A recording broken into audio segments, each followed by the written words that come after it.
Israel alleges a dozen workers with the UN Relief and Works Agency for Palestine Refugees, or UNRWA, were involved in the October 7th Hamas attacks, but details of the alleged involvement have not been made public.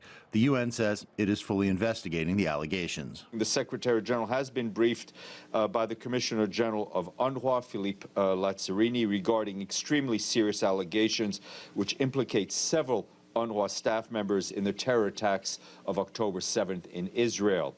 The Secretary General is horrified by this news and asked Mr. Lazzarini to investigate this matter swiftly and to ensure that any UNRWA employee shown to have participated or abetted in what transpired on October 7th or in any other criminal activity be terminated immediately and referred for potential criminal prosecution. By Sunday, the UN had fired 9 of the employees.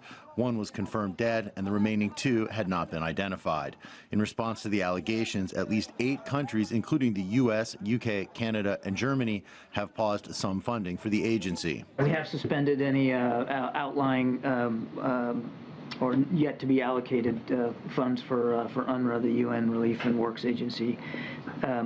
Pending the results of this investigation, we're obviously going to watch this very closely. Palestinian leaders say the cut in funding will cause further harm to the already suffering people of Gaza. This step simultaneously taken during the war in Gaza sends a wrong message. There is a war against the Palestinian people. This decision is incorrect and should be stopped immediately.